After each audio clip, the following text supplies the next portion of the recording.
दोस्तों, मेरा नाम ज़रीना है और मैं लाहौर शहर की रहने वाली हूँ। वैसे तो मैं अभी 21 साल की ही हुई हूँ, लेकिन मेरी अमानत अभी से कूदने और मचलने लगी थी। इसीलिए मैंने इसे अपने भाई को ही दे दी। उस समय मैंने पहली बार किसी को अपनी अमानत दी थी, इसीलिए मुझे बहुत दर्द हुआ था।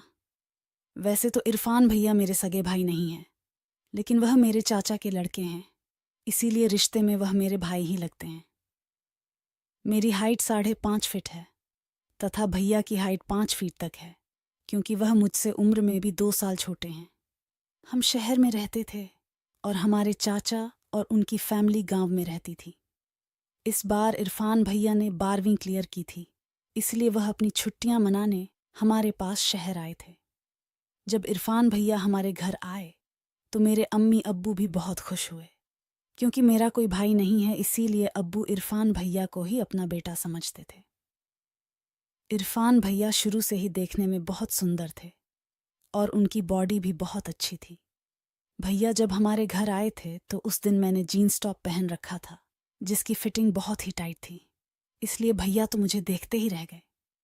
उस दिन हम सभी ने बहुत बातें की तथा अम्मी ने घर में बिरयानी भी बनाई थी। सभी लोग इरफान भैया को लेकर बहुत खुश थे। रात को इरफान भैया अम्मी अब्बू के साथ ही सो गए। मैंने सोचा था शायद वह मेरे कमरे में सोएंगे, लेकिन अम्मी अब्बू ने उन्हें अपने पास सुला लिया। सुबह भैया लेट ही उठे थे। भैया जब तक उठे थे, अब्बू बैंक में जा चुके थे तथा अम्मी हमारे लिए खाना बना रही थी। इसीलिए मैं भैया के लिए उनके कमरे में चाय देने के लिए चली गई। आज मैं सुबह ही नहा धोकर तैयार हो गई थी तथा मेकअप करके फिटिंग वाला सूट सलवार पहन लिया था। सुबह सुबह मेरे दर्शन करके भैया भी खुश हो गए। उन्होंने देखते ही कहा कि दीदी, आप तो एकदम कहर उठा रही हो, आज इतना किसके लिए सजी हो। तभी मैंने भैया से कहा कि और किसके लिए सजूंगी, पागल, घर में एक तुम ही तो आए हो। तभी भैया बोले कि भला मेरे लिए इतना सजने संवरने की क्या ज़रूरत है, मैं कौन सा तुम्हारा शौहर लगता हूँ।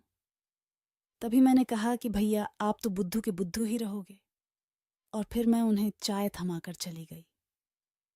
2 घंटे बाद अम्मी ने हमारा खाना डाइनिंग टेबल पर लगा दिया था और खुद पड़ोस वाली आंटी के यहाँ उनके बच्चे का नाम था तो वहाँ पर चली गई। थोड़ी देर बाद भैया भी नहाकर खाना खाने आ गए थे और मैं डाइनिंग टेबल पर उन्हीं का इंतज़ार कर रही थी। मैंने आज जानबूझकर चुन्नी नहीं ली थी ताकि भैया को जन्नत के दर्शन हो सके, क्योंकि मैं भैया को अपने जाल में फंसना चाहती थी ताकि वह मेरी गर्मी दूर कर सकें। भैया ने सबसे पहले जन्नत ही देखी और उसके बाद मुझे देखा तो मैंने भैया को आंख मार दी। तो भैया कहने लगे कि अरे दीदी, ऐसे मत मारो, लग जाएगी। और इसके बाद हम दोनों हंसने लगे। भैया खाना खा रहे थे, लेकिन मैं पहले ही खा चुकी थी, इसीलिए मैं बस उन्हें देख रही थी। और मैंने उनसे पूछ लिया कि भैया, दूध पियोगे क्या। तो भैया ने वहाँ पर देखा तो वहाँ दूध नहीं था, तो वह बोले कि पी लूँगा, पर यहाँ पर कहाँ है। तो मैं बोली कि मैं उस वाले दूध की बात नहीं कर रही हूँ। तभी भैया बोले कि दीदी, आप बहुत बिगड़ गई है, भला कोई अपने भाई से भी इस तरह की बात कर सकता है क्या। तभी मैं भैया से कहने लगी कि भैया, आपको तो पता ही है, मेरी मौसी ने अपने चाचा के लड़के से शादी की थी और आपके मामा ने भी तो अपनी चाची से शादी की थी। और फिर मैं भैया से रिक्वेस्ट करने लगी कि प्लीज़ भैया मान जाओ ना, इतना भी क्या तरसा रहे हो। हम कौन सा किसी को मार रहे हैं जो हमें पाप लगेगा। हम तो बस थोड़ा सा एंजॉय करना चाहते हैं और मैं आपको भी बहुत मज़े करवाऊंगी, बस आप एक बार हाँ तो करो। उस दिन मैंने भैया को बहुत मनाया, लेकिन भैया राज़ी नहीं हुए। खाना खाने के बाद हम सो गए तथा दोपहर के बाद अम्मी जान भी वापस आ गई थी। शाम को हम तीनों, अम्मी जान और इरफान भैया, शहर में घूमने के लिए चले गए। हम शहर के सेंट्रल पार्क और खाना खाने के लिए होटल में भी गए थे। शाम को अब्बू जान भी बाहर से खाना खाकर आ गए तथा थके होने के कारण टाइम से ही सभी सो गए थे। आज मैंने अब्बू जान और अम्मी से जिद करके भैया को मेरे कमरे में सुला लिया था। शाम को हमने लगभग 12 बजे तक बातें की थीं और मैंने भैया से पूछ भी लिया था कि भैया, अगर आपकी कोई सेटिंग है तो भी मुझे बता दो। तो भैया बोले कि नहीं दीदी, ऐसी बात नहीं है, आप समझने की कोशिश नहीं कर रही है। दरअसल मैं भी आपको उतना ही पसंद करता हूँ जितना आप मुझे करती है, लेकिन दीदी मुझे ताया जी अपने बेटे के समान समझते हैं। अगर मैंने आपके साथ दोस्ती कर ली तो ताया जी को अच्छा नहीं लगेगा। तभी मैं बोली कि अरे भैया, हम अब्बू जान को थोड़ी बताएंगे, हम तो बस थोड़ा सा एंजॉय करना चाहते हैं। तभी भैया बोले कि नहीं दीदी, यह तो फिर उनके साथ धोखा होगा। तो फिर मैंने भैया को तिरछी नजरों से देखते हुए बोला कि चलो कोई बात नहीं, अगर आपको मज़े नहीं लूटने तो फिर रहने देते हैं। तभी भैया बोले कि नहीं दीदी, आप तो बुरा मान गई, मेरा भी दूध पीने का मन करता है। तो मैंने कहा कि फिर पी लिया करो ना, इतना डरते क्यों हो। उस रात से भैया मेरे साथ काफ़ी फ्रैंक हो गए थे। उस रात हम दोनों ने मिलकर आपस में बहुत सारी ऐसी वैसी बातें की। हम हंस खेल कर बस सोने ही वाले थे कि तभी मुझे अम्मी जान के कमरे से थोड़ी थोड़ी आवाज़ सुनाई दी। तभी मैंने भैया से कहा कि चलो भैया, देख कर आते हैं, कहीं वह फिर से झगड़ा तो नहीं करने लगे। तभी भैया ने पूछा कि कैसा झगड़ा। तो मैंने कहा कि कभी कभार अब्बू जान पीकर आ जाते हैं तो अम्मी उन्हें फिर बहुत डांटती है। तभी भैया बोले कि नहीं दीदी, आपका वहम है, कोई भी आवाज़ नहीं आ रही। लेकिन तभी अम्मी जान की चीख सुनाई दी। तो फिर भैया बोले कि हाँ, आ तो रही है, चलो देख कर आते हैं, कहीं उन्हें हमारी मदद की ज़रूरत ना हो।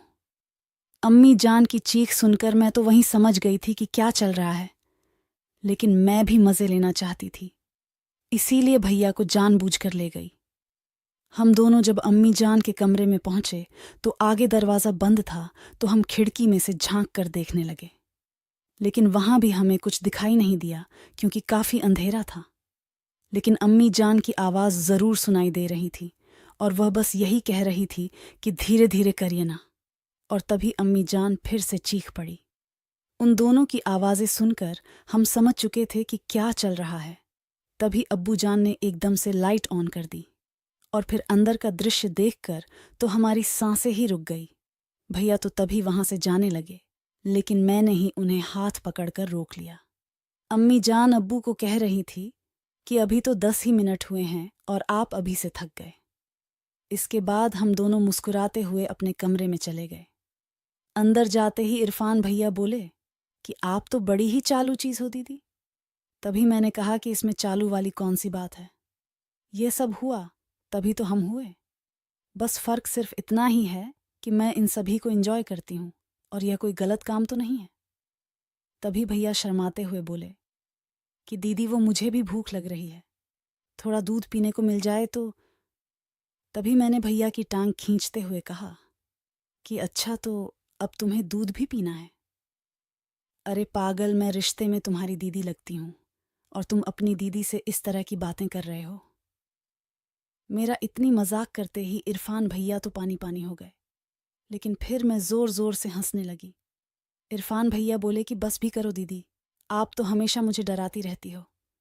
तभी मैं बोली कि अच्छा ये लो, पी लो, दूध या कोई शुभ मुहूर्त निकलवाना पड़ेगा। लेकिन भैया शर्मा गए थे तो वह नहीं पी रहे थे। फिर मुझे लगा कि अब मुझे ही कुछ करना पड़ेगा, तो मैं ही अपने हाथों से भैया को दूध पिलाने लगी। तब मुझे पता चला कि भैया भी कितने भूखे हैं। वह आधे घंटे तक दूध पीते रहे और जब भैया दूध पी रहे थे तो मेरी खुशी का तो कोई ठिकाना ही नहीं था। सच बताऊं तो मेरी तो मोटर का पानी ही निकल गया था। आधे घंटे बाद भैया बोले कि बस दीदी, अब मुझसे और नहीं पिया जाएगा। वास्तव में आज दूध पीकर मज़ा आ गया। मैंने तो पहली बार दूध पिया है, बहुत मीठा था। तभी मैं बोली कि इसीलिए तो मैं कह रही थी भैया, अगर आप अपनी दीदी का फ़ायदा उठाना चाहते हो तो उठा लिया करो, वरना ऐसी दीदी हर किसी को नहीं मिलती। तभी मैं भैया से बोली कि अच्छा, अब मुझे घोड़े की सवारी कराओगे या फिर नहीं? तो भैया बोले कि नहीं दीदी, सवारी तो मैं आपको करवा दूं, लेकिन मुझे डर लग रहा है, कहीं 9 महीने बाद आपकी सूनी गोद ना भर जाए। भैया से ऐसी बात सुनकर मैं तो एकदम ही उदास हो गई। मैं बोली कि भैया, आप तो बहुत डरपोक हो, कुछ नहीं होगा, जो होगा बाद में देख लेंगे। आज मेरा घोड़े की सवारी करने का बहुत मन कर रहा है। मेरे लाख मनाने पर भी भैया नहीं माने। उन्होंने कहा कि नहीं दीदी, कहीं कुछ गलत हो गया तो फिर हमसे नहीं संभलेगा। तो काफ़ी देर सोचने के बाद मैंने भैया से कहा चलो ऐसा करते हैं, मैं अम्मी के कमरे से जाकर गुब्बारा ले आती हूँ। उसके बाद तो करवा दोगे ना? मेरे मुंह से ऐसा सुनकर भैया और भी डर गए। वह बोले कि पागल हो क्या, इतनी रात को, और वह भी ताया जी के कमरे से। आपको तो बिल्कुल भी डर नहीं लगता? मैं जाने ही वाली थी कि तभी भैया ने मेरा हाथ पकड़कर रोक लिया। बोले कि नहीं दीदी, हम कल बाजार से ले आएंगे। अगर ताया जी जाग गए तो उससे भी बड़ी प्रॉब्लम खड़ी हो जाएगी। आप आज और रुक जाओ। तभी मैं रुआने अंदाज में बोली कि नहीं भैया, आप बात को समझ नहीं रहे हैं। मैं अब बिल्कुल भी बर्दाश्त नहीं कर सकती। अब तो बस के बाहर हो रहा है। तभी भैया ने मुझे काफी समझाया और उसके बाद रात भी बहुत हो चुकी थी, तो हमें कब नींद आ गई पता ही नहीं चला। सुबह हमेशा की तरह भैया तो लेट ही उठे थे, लेकिन मैं जल्दी ही खड़ी हो गई थी और अम्मी जान को काम में हाथ बंटा रही थी। अब्बू जान भी 9 बजे तक बैंक में जा चुके थे। मैं हमेशा की तरह सुबह सुबह ही नहा ली थी और भैया के कमरे में चाय देने के लिए चली गई थी। आगे भैया फोन चला रहे थे तथा चाय का ही इंतजार कर रहे थे। मुझे देखकर वह धीमे धीमे मुस्कुराने लगे, क्योंकि उन्हें रात वाली बातें याद आ गई थीं। मैं भी उन्हें देखकर मुस्कुराने लगी। तभी मैंने भैया से पूछा कि अच्छा तो क्या पियोगे, चाय पियोगे या फिर दूध पियोगे? तभी भैया हंसते हुए बोले कि नहीं दीदी, मेहरबानी करो, सुबह सुबह तो मैं चाय ही पीऊंगा। अभी तक रात वाला दूध भी पूरी तरह से हजम नहीं हुआ। तभी मैं मुस्कुराते हुए बोली कि तुम्हारा पाचन तंत्र तो बहुत ही कमजोर निकला भैया। और मैं उन्हें चाय देखकर अम्मी जान की मदद करने रसोई में वापस चली गई। भैया चाय पीकर नहा धो लिए और टीवी देखने लगे। अम्मी जान भी खाना बनाकर आराम करने लगी। इसके बाद मुझे तो वही बात सता रही थी कि अब बाजार जाना है, इसीलिए मैंने अम्मी जान से इजाज़त ले ली। पहले तो मैं भैया को अपने साथ ले जा रही थी, लेकिन अम्मी जान ने उन्हें रोक लिया, क्योंकि अम्मी जान भैया से पंखे साफ करवाना चाहती थी, क्योंकि उनका हाथ पंखों तक नहीं पहुंचता है। इसलिए मुझे अकेले ही बाजार जाना पड़ा। बाजार जाते ही मैंने सबसे पहले फल सब्जियां खरीदी और अम्मी जान ने दर्जी को अपना सूट सिलवाने को दिया था, तो वह ले लिया। और इसके बाद मैं सीधे ही मेडिकल स्टोर चली गई। मेडिकल में जाने से पहले मैंने दुपट्टे से अपने मुंह को ढक लिया था, ताकि कोई प्रॉब्लम ना हो। और इसके बाद मैंने जाते ही उनसे चॉकलेट वाला गुब्बारा मांग लिया, क्योंकि मुझे चॉकलेट की खुशबू बहुत पसंद थी। मेडिकल वाले भैया ने पहले तो मेरी तरफ देखा, लेकिन उसके बाद बिना कुछ बोले मुझे बलून दे दिया। इसके बाद मैंने सोचा कि भैया के लिए गोलियां भी ले लेती हूँ, क्योंकि उन्हें देखकर मुझे लग रहा था शायद उन्हें इसकी ज़रूरत पड़ेगी। तो मैंने उनसे गोलियां भी मांग ली, लेकिन पता नहीं क्यों उन्होंने मुझे गोली देने से इनकार कर दिया। फिर मैंने उनसे ज़्यादा बात नहीं की और गुब्बारा लेकर बाहर आ गई। फिर मैंने सोचा शायद इनके पास नहीं होगी, तो मैं दूसरे मेडिकल स्टोर पर चली गई, लेकिन उन्होंने भी मुझे टैबलेट नहीं दी। अब मुझे क्लियर हो गया था कि मुझे ऐसे तो टैबलेट नहीं मिलने वाली। फिर मैंने असलम को फ़ोन किया। असलम 12th क्लास में मेरे साथ पढ़ता था और वह मुंह पर लाइन मारा करता था, लेकिन उस वक्त पता नहीं मुझे इन चीज़ों में इतनी दिलचस्पी नहीं थी, तो मैंने उसे सिर्फ दोस्त तक की सीमित रखा। असलम के बड़े भाई का यहाँ पर मेडिकल स्टोर है, लेकिन असलम अब खुद कराची चला गया है। असलम को फ़ोन करते ही पहले तो वह मुझे नहीं पहचान, लेकिन बाद में पहचान गया। जब मैंने उनसे टैबलेट के बारे में कहा, तो वह एकदम से हैरान हो गया और बोला कि अरे जरीना, तुम्हारी शादी कब हो गई? तुमने तो मुझे शादी में भी नहीं बुलाया।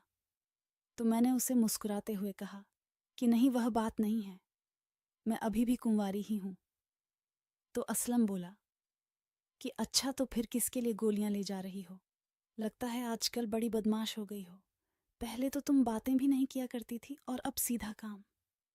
असलम बहुत मजाकिया था, तो वह मेरे पूरे मज़े ले रहा था। तभी मैंने उसे डांटते हुए कहा कि चलो अब छोड़ो और जल्दी से मुझे टैबलेट दिलवाओ। तो असलम बोला कि तुम हमारे स्टोर पर चली जाओ, मैं भैया को फ़ोन कर दूंगा, तुम बस उन्हें अपना नाम बता देना।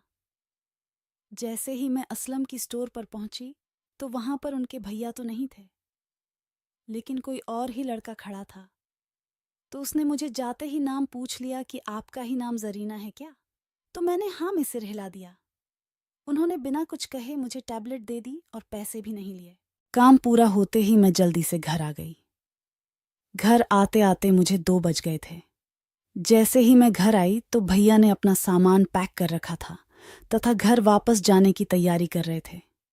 अब्बू जान भी बैंक से आज जल्दी आ गए थे तथा अम्मी भी वहीं थी। ये सब देखकर मैं तो बिल्कुल हैरान हो गई। मैंने जाते ही अम्मी से पूछा कि यह सब क्या हो रहा है, भैया कहीं जा रहे हैं क्या? तो अम्मी बोली कि हाँ, तुम्हारे चाचू का फोन आया था। उन्होंने बताया कि कल रात को तुम्हारी चाची जान सीढ़ियों से गिर गई और उनका पैर फ्रैक्चर हो गया है। इसीलिए घर संभालने वाला कोई नहीं है और खेत में भी काम सर पर आ चुका है। इसलिए अब इरफान को घर जाना होगा। यह सुनकर मैं तो पूरी की पूरी ही हिल गई थी, क्योंकि हमने जो प्लानिंग बनाई थी वह तो अब धरी की धरी रहने वाली थी और मेरे सारे अरमानों पर पानी फिरने वाला था। यह सुनकर मैं जल्दी से भैया के कमरे में गई, जहां पर भैया अपना सामान पैक कर रहे थे। मैंने जाते ही उनका सामान बिखेर दिया और उन्हें डांटना शुरू कर दिया। तो भैया बोले कि दीदी देखो, अब मैं क्या कर सकता हूँ। मेरा भी बहुत मन था आपके यहाँ रहने का, लेकिन अब अम्मी की हालत खराब हो गई है, इसलिए मुझे घर तो जाना ही पड़ेगा। तभी मैं बोली कि फिर मेरा क्या, मैं कितने दिनों से इस वक्त का इंतज़ार कर रही थी और देखो आज मैं सामान भी ले आई। अच्छा तुम ऐसा करो, आज रुक जाओ, कल चले जाना। लेकिन तभी चाचू का फ़ोन आ गया और उन्होंने कहा कि आते वक्त हो सके तो तुम्हारी जरीना दीदी को भी ले आना। मैं तुम्हारे ताया से बात कर लूँगा। अगर जरीना की पढ़ाई नहीं चल रही है तो वह 4-5 दिन घर का काम संभालने में हमारी मदद कर देगी। इसलिए एक बार तुम जरीना से पूछ लेना। फ़ोन स्पीकर पर था और चाचू के मुंह से ऐसी बातें सुनकर मेरी तो खुशी का कोई ठिकाना ही नहीं रहा। इसके बाद मैं सीधा ही बाहर आई और अब्बू को बताया तो उन्होंने भी मुझे मना नहीं किया और फिर मैं भी भैया के साथ गांव जाने के लिए तैयार हो गई। अब्बू जान हमें रेलवे स्टेशन पर चढ़ा आए। सारे रास्ते भैया सामान से खेलते हुए गए और वह तो ट्रेन में भी दूध पीने की जिद करने लगे, लेकिन पैसेंजर काफ़ी बैठे थे। हम गांव पहुंचे तो अंधेरा काफ़ी हो गया था। चाचू और चाची दोनों ही दरवाजे पर बैठे हमारा ही इंतज़ार कर रहे थे। हमें देखकर वो बहुत खुश हुए। चाचा जान ने पहले से है खाना बना रखा था, तो हमने जाते ही सबसे पहले खाना खाया, फिर नहाकर आपस में बातें की और थमने की वजह से हम जल्दी ही सो गए। चाचा जान और भैया बाहर सोए, मैं चाची के पास ही सो गई। सुबह होते ही मैंने सभी के लिए चाय बना दी तथा चाची जान के पैरों की मसाज भी कर दी। भैया आज भी हमेशा की तरह लेट ही उठे थे। तब तक चाचू जान खेत में जा चुके थे। इसके बाद मैं रसोई घर में खाना बनाने लगी। मैं सब्जियां काट रही थी, तभी भैया भी चाय नाश्ता करके रसोई में मेरी मदद करने आ गए। गर्मी के कारण मेरा पूरा शरीर पसीने से भीग चुका था। मुझे पसीने में भीगा देखकर भैया बोले कि कैसी हो दीदी, लगता है आपकी गर्मी आज निकल रही है। तभी मैंने भी उन्हें नखरे दिखाते हुए कहा कि आपसे तो कुछ होता नहीं। तभी भैया बोले कि दीदी आज बस आप तैयार हो जाओ, आज शाम को हम खेत चलेंगे और फिर देखना मैं क्या क्या करता हूँ।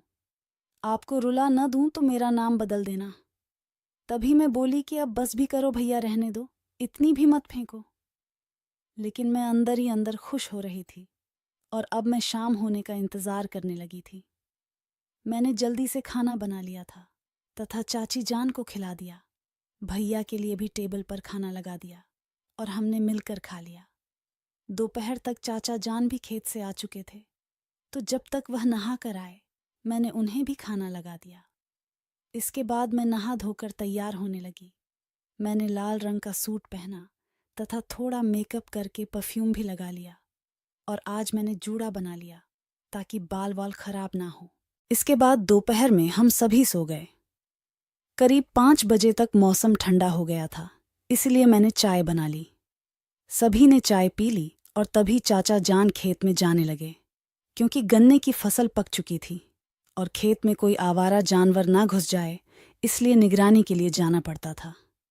लेकिन आज भैया ने चाचा को पहले से ही कह दिया कि अब्बू आज मैं और दीदी खेत में जाएंगे, इसी बहाने हम थोड़ा घूम आएंगे। दीदी भी 2-3 दिनों से घर में ही है, तो चाचू मान भी गए। भैया ने बाइक निकाली और हम दोनों खेत चले गए। मैंने पहले से ही गुब्बारा ले लिया था तथा भैया को गोली भी चाय के साथ दे दी थी। खेत जाते ही भैया मुझे अपने गन्नों के खेतों के बीचों बीच ले गए ताकि कोई भी हमें देख ना सके, और वहां पर उन्होंने कुछ गन्नों को काट कर जगह भी साफ कर ली। इसके बाद में वो एक चारपाई भी ले आए। शाम का मौसम था और ठंडी हवाएं भी चल रही थीं। आज पहली बार मुझे घबराहट महसूस हो रही थी। तभी भैया बोले कि दीदी, अब जल्दी से झुको। पता नहीं आज मुझे क्या हो गया है, ऐसा लग रहा है जैसे अगर आज मुझे दवाई नहीं मिली तो मैं मर ही जाऊंगा। इसके बाद मुझे आज भैया ने अपने खेत में ही गन्ने का रस पिलाया। वैसे मैं नहीं पीना चाहती थी, लेकिन भैया ने जानबूझकर पिला दिया। आधे घंटे तक मैंने गन्ने का स्वाद चखा। वह सच ही कह रहे थे, मेरी आंखों से पानी बहने लगा, लेकिन फिर भी मैं मुस्कुरा रही थी। मेरी बस हो चुकी थी तो मैंने भैया से कह दिया कि बस भैया, आज के लिए इतना ही, अब मेरा पेट भर गया है। तभी भैया रुक गए और हमने आधे घंटे तक वहीं आराम किया। समय बहुत हो चुका था और अंधेरा भी होने लगा था, तो भैया बोले कि चलो दीदी, अब हमें घर चलना चाहिए, कहीं अब्बू जान परेशान ना हो। लेकिन सच कहूं तो मैं खड़ी भी नहीं हो सकी थी। इसके बाद भैया ने ही मुझे उठाया और बाइक पर ले जाकर बिठाया। घर जाकर सबसे पहले तो हम नहाए और उसके बाद भैया ने ही खाना बनाया। मैं तो बस रसोई घर में बैठी थी, क्योंकि मेरी सारी गर्मी आज निकल चुकी थी। तभी भैया भी मेरा पूरा मज़ा ले रहे थे और वह भी बार बार मुझे छेड़ रहे थे कि क्या हुआ दीदी, एक दिन में ही पंचर हो गई। शाम को खाना खाकर मैंने भैया से पेन रिलीफ वाली गोली मंगवा ली, जिसे खाने के बाद ही मुझे नींद आई। अगले 5-6 दिनों तक मैंने भैया को अपने पास भी नहीं भटकने दिया था, लेकिन वह मुझे हर वक्त चिढ़ाते रहते थे कि चलो दीदी, गन्ने के खेत में चलते हैं, और मैं बस मुस्कुरा कर रह जाती। सच बताऊं तो अब हमारा निकाह हो गया है, क्योंकि आपको तो पता ही है कि सच्चाई ज़्यादा दिन नहीं छुपती। एक दिन मैंने और भैया, मैं घर में ही माहौल बना रखा था, और हमारी खराब किस्मत की चाची जान ने हमें देख लिया। इसके बाद चाचू और चाची जान ने हमें खूब डांटा तथा भैया को तो मार भी लगा दी। फिर उन्होंने मेरे अम्मी अब्बू को गांव बुला लिया। जब उन्होंने हमसे पूछा तो हमने उन्हें सारी सच्चाई बता दी कि हम पिछले 1 महीने से यह सब कर रहे हैं। हमने भी उनसे बहुत माफ़ी मांगी कि हमसे गलती हो गई है, हमें प्लीज़ माफ़ कर दो। लेकिन फिर अम्मी अब्बू ने और चाची चाचू ने आपस में फ़ैसला करके हमारा निकाह करवा दिया, क्योंकि अब इसके अलावा और कोई चारा नहीं था, और हमारे तो निकाह हो भी जाता था तो कुछ ज़्यादा बड़ी प्रॉब्लम नहीं हुई। खुशी खुशी चाची जान ने मुझे स्वीकार भी कर लिया।